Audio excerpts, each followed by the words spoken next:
إذاعة إرنا تأتيكم برامجنا في أيام الاثنين والأربعاء والجمعة من كل أسبوع على نفس هذا التوقيت على الموجة القصيرة بطول 25 مترا.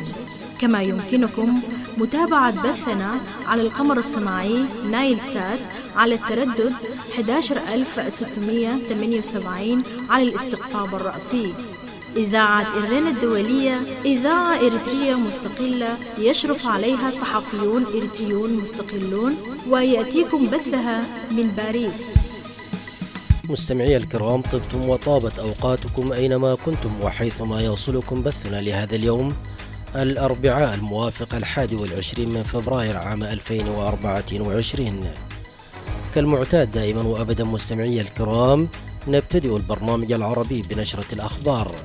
بعد ذلك تتابعون حلقة جديدة من برنامجكم الأسبوعي متابعات مع الزميل أحمد شريف، وفيها يقدم لكم الجزء الأول من تسليط الضوء على كتاب جبهة التحرير الإريترية بداية الانتصار ونهاية الانكسار للكاتب محمد عثمان إزاز.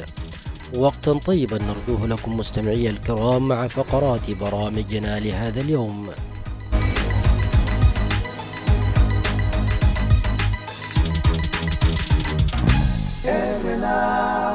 المستمعون الكرام، فيما يلي أقدم لكم نشرة الأخبار، أبتدئها بالعناوين.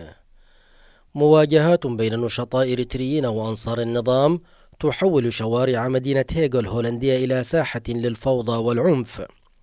الصومال يتهم أثيوبيا بمحاولة عرقلة وفد رئيسي من حضور القمة الإفريقية الأخيرة في العاصمة أديس أبابا.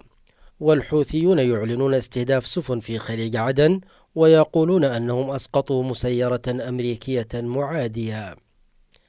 كانت تلكم سيداتي سادتي عناوين الأخبار، وإليكم التفاصيل من إذاعة إرنا الدولية في باريس. تحولت أجزاء كبيرة من الشوارع في مدينة هيغ الهولندية يوم السبت الماضي إلى ساحات للاشتباكات والعراك بين الإريتريين. وقالت وسائل الإعلام الهولندية إن الاشتباكات في البداية بدت وكأنها أعمال شغب بين مهاجرين أفارقة غير شرعيين عاديين، لكن تبين فيما بعد أنها كانت بين طالب اللجوء الإريتريين ومواطنيهم من أنصار النظام في إريتريا. وبحسب ما ذكرت الشرطة، فإن أعمال الشغب أدت إلى حرق 3 سيارات، من بينها سيارات للشرطة بالإضافة إلى حافلة لنقل الركاب، وإصابة 4 من رجال الشرطة. وأكدت الشرطة أنها اعتقلت مجموعة من الأشخاص المشتبه بهم في الاشتباكات دون ذكر لعدد المعتقلين. واضطرت الشرطة لاستخدام الغاز المسيل للدموع لإيقاف الاشتباكات التي خرجت عن السيطرة، والتي جعلت السياسيين في البلد يتساءلون عن سبب تراجع شوارع البلاد إلى هذا المستوى من الفوضى. وفي هذا الصدد قال الزعيم اليمين السابق المناهض للمهاجرين جليت وايلد: لماذا يسمح لنصف سكان العالم بالقدوم إلى بلادنا؟ ولماذا نشاهد شوارعنا محتلة باللاجئين وأيدينا مغلولة ونرى شرطتنا تتعرض للضرب؟ مؤكدا أنه سيعمل على حل هذه الإشكالية في حال تم اختياره رئيسا للوزراء. ووفقا للبيانات الحكومية الرسمية، فإن هنالك حوالي 26 ألف إريتريين يعيشون في هولندا. اتهمت الصومال أثيوبيا بمحاولة عرقلة وفد رئيسها حسن شيخ محمود من المشاركة في قمة الاتحاد الإفريقي التي عقدت مؤخرا في العاصمة أديس أبابا. وأدانت وزارة الخارجية الصومالية محاولة الحكومة الأثيوبية عرقلة وفد الرئيس الصومالي من المشاركة في قمة الاتحاد الإفريقي، وأشارت إلى أن هذا الإجراء ينتهك البروتوكولات الدبلوماسية والتقاليد الدولية والإفريقية.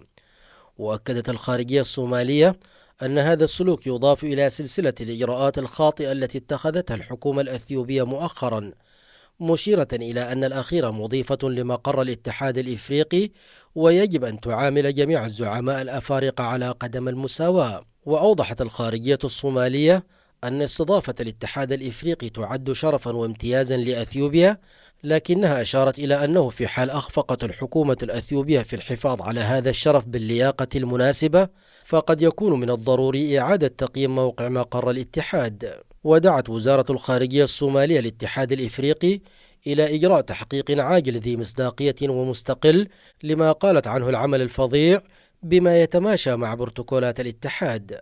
ولم توضح الخارجية الصومالية الإجراءات التي قالت إن حكومة أديس أبابا قامت بها لعرقلة وفد الرئيس حسن شيخ محمود من المشاركة في القمة، لكن موقع الصومال الجديد ذكر بأن عناصر الأمن الأثيوبي منعت الرئيس الصومالي الخروج من الفندق للتوجه لمقر انعقاد القمة، مما اضطره للمغادرة مع الرئيس الجيبوتي وحاشيته.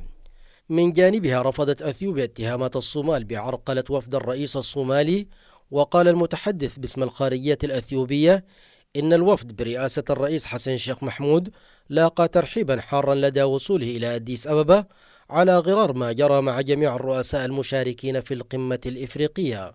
وأضاف أن أثيوبيا باعتبارها الدولة المضيفة تتحمل مسؤولية توفير الحماية لجميع القادة المشاركين في القمة، لكن الرئيس الصومالي رفض قوات الأمن التي عينتها الحكومة.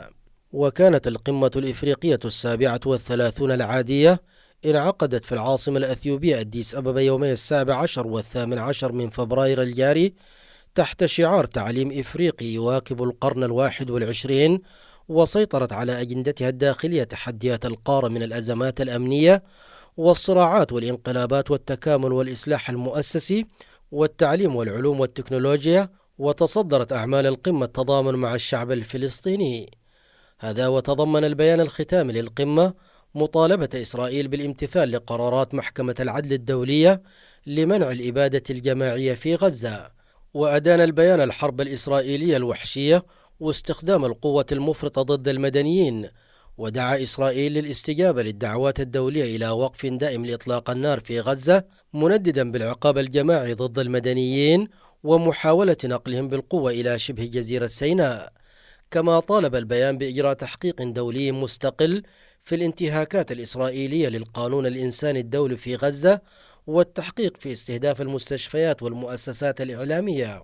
هذا وغاب عن حضور القمة رؤساء 6 دول بسبب قيامهم بالانقلابات العسكرية، وهي السودان وغينيا وبوركينا فاسو ومالي والنيجر والغابون. ولم يشارك الرئيس الإريتري في القمة، حيث جرت العادة غياب الرئيس الإريتري عن المشاركات الخارجية والقمم الإفريقية المتعاقبة. أعلنت جماعة أنصار الله الحوثي اليمنية بأنها استهدفت سفينة الشحن البريطانية روبيمار في خليج عدن، وألحقت أضرارا بالغة بالسفينة أدى إلى توقفها، وأنها معرضة للغرق نتيجة تلك الأضرار. وأشار البيان إلى خروج طاقم السفينة المستهدفة بأمان. من جهتها قالت هيئة التجارة البحرية البريطانية بأن طاقم السفينة البريطانية روبيمار غادرها بعد تعرضها للانفجار، وأضافت أنها تلقت بلاغا من السلطات العسكرية يفيد بمغادرة الطاقم للسفينة، إلا أنها لم تكشف أسباب الانفجار. كما أعلنت جماعة الحوثي عن إسقاطها مسيرة أمريكية من طراز MQ-9 بصاروخ أثناء قيامها بما وصفتها بأنها مهام عدائية لصالح إسرائيل. هذا ونصحت هيئة عمليات التجارة البحرية البريطانية السفن المارة بالمنطقة بتوخي الحذر والإبلاغ عن أي نشاط مريب. وتعرضت عدة سفن في المنطقة لهجمات من قبل جماعة الحوثي اليمنية، التي تقول إنها تأتي ردا على الحرب الإسرائيلية على قطاع غزة، وأنها ماضية في استهداف السفن الإسرائيلية أو المتجهة إليها حتى توقف إسرائيل هجماتها وحصارها على قطاع غزة. يأتي ذلك كله متزامنا مع إعلان وزراء خارجية الاتحاد الأوروبي الاثنين على نشر مهمة بحرية للاتحاد لحماية الشحن البحري من هجمات المسلحين الحوثيين في البحر الأحمر. بهذا أصل إياكم مستمعي الكرام إلى ختام النشرة الإخبارية لهذا اليوم، وقتا طيبا أرجوه لكم مع متابعة بقية فقرات برامجنا. راديو إيرنا.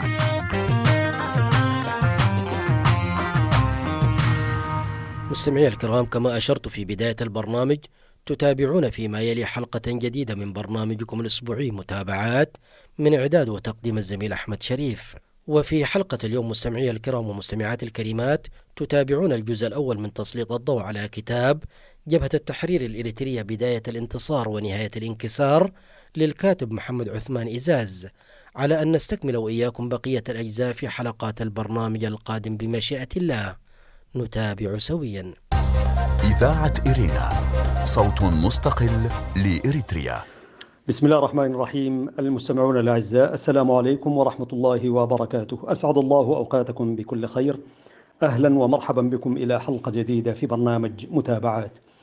بهذه المرة سيداتي سادتي نتابع إحدى الإصدارات العربية التي صدرت مؤخرا، وهي مؤخرا وقعت في أيدي القراء، ولكن ليس هنالك تاريخا محددا لصدور هذا الكتاب على الرغم من أهميته.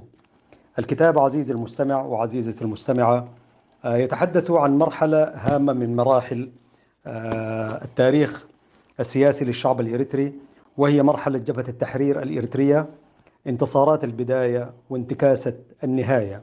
هذا هو عنوان الكتاب الذي صدر، وهو عبارة عن مذكرات للمناضل محمد عثمان إزاز.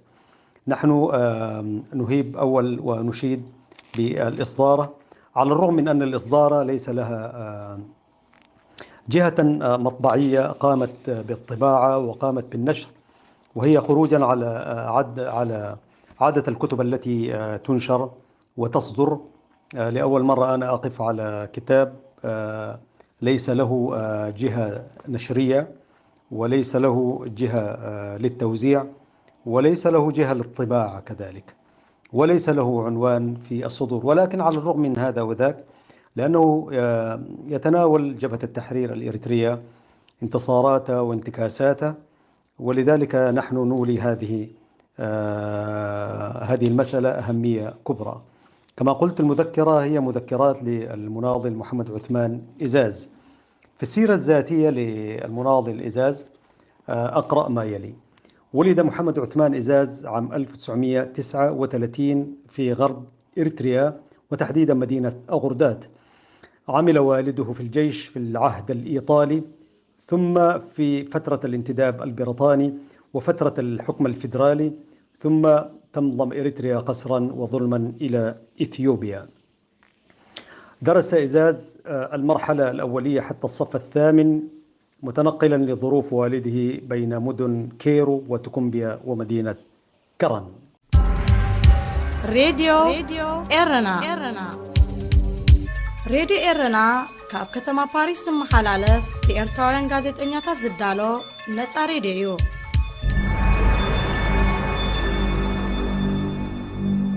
مستمعينا الأعزاء، نواصل معكم ما بدأناه من حديث واستعراض لسيرة المناضل محمد عثمان إزاز. تم ترشيحه مع مجموعة من المناضلين في دورة عسكرية سنة 66 إلى سوريا، وتخصص في الصاعقة أي المغاوير. وعين بعد تخرجه مسؤولا ماليا وعضو قيادة في المنطقة الأولى. كان من أعضاء لجنة الإصلاح البارزين في جيش التحرير. وعين في عهد القيادة العامة مسؤول الجهاز المالي. انتخب عضو قيادة مجلس ثوري في المؤتمر الأول للجبهة عام 71. كلف برئاسة اللجنة السياسية والعسكرية التي أشرفت على الثورة الإريترية أثناء سفر رئيس المجلس الثوري ونائبه الأول والثاني إلى الخارج عام 71. أشرف على أزمة الشركة الإيطالية بين السودان والثورة الإريترية، منفذ عمليتي أخذ المال من بنك مدينتي أغردات والحمرة الإثيوبية طبعا. قائد محور جبهة حجر لصد هجوم نظام منجستو المدعوم من الاتحاد السوفيتي والمعسكر الاشتراكي عام 77. قاد كثير من المعارك في الجبهة من عام 63 حتى عام 78، واعتقل وسجن من قبل حزب العمل للفترة من 93 أعتقد وحتى 82. تطوع في العراق للمشاركة في الحرب العراقية الإيرانية عام 79. التحق بتنظيم اللجنة الثورية، عضو هيئة أركان عام 83، وعضو مجلس وطني تابع للمكتب العسكري عام 84. توجه مع التنظيم للمشاركة في العمل من الداخل في الحكومة الإريترية، وعين موظفا في وزارة الشؤون الاجتماعية حتى نزل المعاش عام 94. متزوج وله 3 من الذكور و6 من الإناث، يكنى بأبو فؤاد. تفرغ لرعاية أبنائه وأحفاده، ومتطوعا في بعض الأعمال في مدينة تسني لخدمة بلاده وطني. هذه إذاعة إرنا. مستمعينا الأعزاء، كما نوهت في بداية الحلقة أن الكتاب ليس له جهة إصدارية معينة، غير أنه هي مذكرات للمناضل محمد عثمان إزاز. والغريب أنه يقيم في إريتريا، وحتى كان على الحكومة الإريترية المؤقتة أن تقوم بطباعة هذا الكتاب، ولست متأكدا إن كان يقيم، ولكن السيرة الذاتية تقول كذلك أنه متطوع في بعض الأعمال في مدينة تسني لخدمة بلاده ووطنه. وطالما هو موجود كان حريا على التنظيم الحاكم أن يقوم بطباعة المذكرات. كل ما في الأمر للتواصل، يقول الكتاب في الصفحة رقم 297 أو 98 إنه للتواصل هنالك أرقام جوالات، وهي أرقام سودانية، وهنالك إيميل. الكتاب صدر في كم و30 فصلا، وهو من الكتب الطويلة، يعني ليست الكتب المعتادة الكتب الحجم المتوسط، ولكنه كتاب من الحجم الكبير. في البداية طبعا المحتويات هي كثيرة جدا، يعني من العناوين الموجودة في المحتويات المقدمة والإهداء وأهم ملامح المسيرة التعليمية في إريتريا، وتحدث عن دور طلاب مصر في تأسيس الثورة، وتحدث عن إرهاصات التحرك لإعلان وتفجير الكفاح المسلح في الداخل، ومخاض الإعلان العسير، والمعركة الأولى أدال حقيقة الثورة، المعركة الثانية أومال، قرار تجميد العمل العسكري، عملية مهرجان مدينة أغرداد، استشهاد الزعيم عواته، أول دفعة من خريجي ضباط الثورة، أول شحنة سلاح للثورة الإريترية، اعتقال المناضلين المكلفين بحمل السلاح، مؤتمر صحفي للصادق المهدي بخصوص الأسلحة، واعتقال وزير العدل السيد الرشيد طاهر بكر. وتحدث عن بيان توضيحي من الجبهة حول شحنة السلاح. في الفصل الثاني يتحدث عن شرعية دخول الأسلحة وآلية توصيل الأسلحة إلى الميدان، وسكرتارية الجبهة وشكرها للوزيرين السودانيين، وتكوين القيادة الثورية والمناطق الأربعة، المناطق الخمس وقياداتها، توزيع المناطق الخمس، هيئة التدريب بركة حات، تفاصيل الدورات العسكرية في الخارج، بروز ظاهرة الأحزاب، لجنة الإصلاح لأوضاع الثورة عموما وتجربة المناطق خصوصا، أسباب ومبررات لجنة الإصلاح، كذلك إيجابيات وسلبيات المناطق، اعتقال أعضاء لجنة الإصلاح في المنطقة الأولى. وتحدث كذلك في الصفحة 73 عن مؤتمر أدوبحة وأهم مشاكل القيادة العامة 74، أزمة خلط السرايا العسكرية للمناطق في الصفحة 78، وجملة من المواضيع عن عملية البرق الخاطف وقصة السطوة الكاملة والمواقف الخطرة، اجتماع كلانتيباي ومعركة جبل أوملي، وتوزيع العمل العسكري، وظهور قوى التحرير الشعبية وتكريم ووداع شعب أكلوكزاي، بوادر انشقاق واستدعاء رئيس المكتب العسكري، والمؤتمر الوطني الأول، أزمة الثورة مع الشركة الإيطالية وحكومة السودان.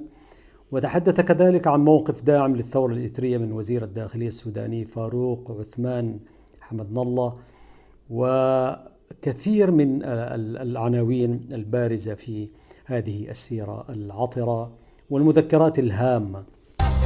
إذاعة إرينا، صوت مستقل لإريتريا. عزيزي المستمع، الكتاب بذل فيه مجهود كبير لتجميعه ومذكراته، وفي الإهداء يعني يهدي الكاتب إهداؤه فيقول، ولا بد من قراءة الإهداء، لأن الإهداء يشير إلى معاني قيمية كبيرة.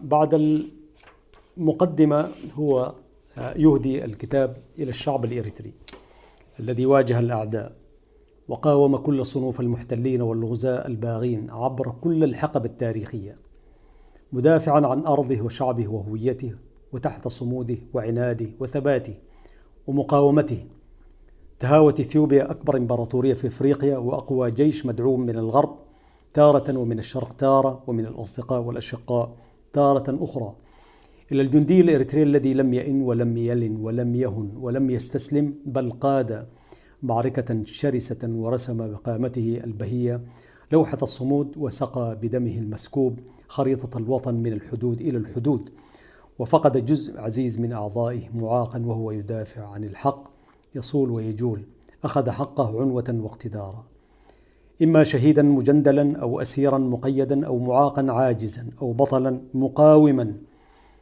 رحمهم الله جميعا، سواء من قضى نحبه منهم شهيدا ومن ثبت ينتظر على المبادئ مقاوما حتى فجر التحرير لم يبدل تبديلا. إلى أسرة الكبيرة، أسرة كل الشهداء وأسرة الصغيرة الذين كانت لهم معاناتهم جزءا من معاناة الثورة الإريترية والشعب الإريتري البطل الذي تفرقوا في أرض المهجر معانين في معسكرات اللجوء، الذي ينتشر فيه أنين المرضى ودموع الثكالى وصيحات الأيام وتعاسة الأرامل ومعاناة اليتامى وتيه وحيرة الشباب، ويصيح الموت في كل ركن من أركانها ويصرخ الجوع في كل جنب من جنباتها، وهم ينتظرون الموت مفترشين فيها الأرض وملتحفين فيها السماء، يحرقهم لهيب الصيف ويلسعهم زمهرير الشتاء ويصبرهم أماني العودة وحنين الرجوع إلى مراتع الطفولة والصبا وأرض الآباء والأجداد. إذا الشعب يوم أراد الحياة فلا بد أن يستجيب القدر، ولا بد لليل أن ينجلي، ولا بد للقيد أن ينكسر. أبو القاسم الشعبي. الإهداء جميل ومعبر جدا. سنتوقف هنا عزيزي المستمع وعزيزتي المستمعة على أمل اللقاء بكم في الحلقة المقبلة لنقلب وإياكم صفحات هذا الكتاب، عنوانه جبهة التحرير الإريترية، انتصار البداية وانتكاسة النهاية. مذكرات المناضل محمد عثمان إزاز. تحياتي محدثكم أحمد شريف في التقديم، وتحيات الزميل إدريس سليمان خليفة أبو هاشم في الإشراف والإخراج العام. السلام عليكم ورحمة الله وبركاته. هذه إذاعة إرنا. استمعتم فيما مضى سيداتي سادتي إلى حلقة اليوم من برنامج متابعات. في ختام البرنامج العربي لهذا اليوم أعود وأذكر بعناوين الأخبار. مواجهات بين نشطاء إريتريين وأنصار النظام تحول شوارع مدينة هيغا الهولندية إلى ساحات للفوضى والعنف. الصومال يتهم أثيوبيا بمحاولة عرقلة وفد رئيسه من حضور القمة الإفريقية الأخيرة في العاصمة أديس أبابا. والحوثيون يعلنون استهداف سفن في خليج عدن ويقولون أنهم أسقطوا مسيرة أمريكية. بهذا نصل إياكم مستمعي الكرام إلى ختام البرنامج العربي لهذا اليوم. تقبلوا تحياتي وتحيات الفريق العامل بإذاعة إيرنا الدولية في باريس، وحتى الملتقى في البرنامج القادم، في أمان الله. إذاعة إيرنا، صوت مستقل لإريتريا.